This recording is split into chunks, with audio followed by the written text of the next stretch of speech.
ये कहानी एक छोटे से गांव की है जहां रामू नाम का एक ईमानदार किसान रहता था। रामू मेहनती और दयालु था। वो अपने खेतों में दिन रात मेहनत करता और गांव के लोगों की मदद करता। लेकिन उसके गांव में मोहन नाम का एक चालाक चोर भी रहता था, जो हर किसी को ठगने और चुराने में माहिर था।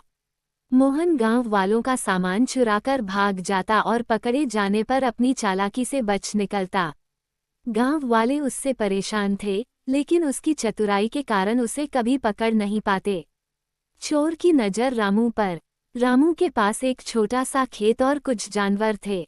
उसकी ईमानदारी और मेहनत से वह अपनी जिंदगी चला रहा था। मोहन को ये देखकर जलन होती थी कि रामू खुशहाल और सम्मानित है। उसने सोचा, अगर मैं रामू का सामान चुरा लूं, तो उसकी सारी खुशियां खत्म हो जाएंगी।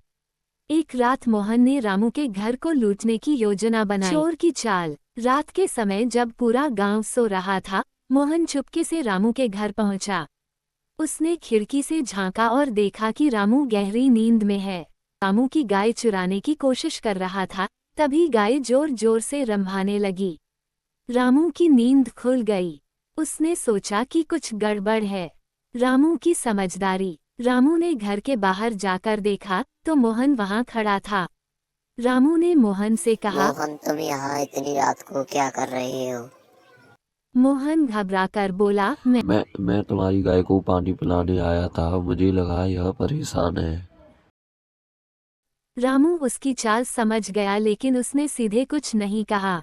उसने मोहन को घर के अंदर बुलाया और कहा, आओ, पहले खाना खा लो। रात का समय है, तुम थके हुए लग रहे हो। चोर का पछतावा। रामू की दया और आतिथ्य देखकर मोहन असमंजस में पड़ गया। उसने सोचा, मैं इस आदमी का सामान चुराने आया था और ये मुझे खाना खिला रहा है। ये तो बहुत अच्छा इंसान है। खाने के बाद रामू ने मोहन से कहा, मोहन, तुम्हें कुछ चुराने की जरूरत नहीं है। तुम्हें कुछ चाहिए तुम मुझसे मांग लो। मेहनत से कमाया हुआ धन ही सच्ची खुशी रामू की बातें मोहन के दिल को छू गईं। से माफी मांगी। उसने कहा, मैंने अपनी जिंदगी गलत तरीके से जी है, लेकिन आपने सिखा दिया कि मेहनत और ईमानदारी में ही सच्ची खुशी है।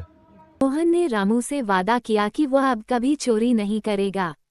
उसने गांव वालों से माफी मांगी और ईमानदारी से जीने का संकल्प लिया। उसने रामू से खेती बाड़ी का काम सीखना शुरू किया और मेहनत करने लगा। धीरे धीरे मोहन की छवि बदल गई। गांव वाले, जो उससे पहले नफरत करते थे, अब उसकी ईमानदारी की तारीफ करने लगे। और दया से किसी का भी दिल बदला जा सकता है। सच्ची खुशी मेहनत और ईमानदारी में होती है, और गलतियों को सुधारने का हर किसी को एक मौका जरूर मिलना चाहिए।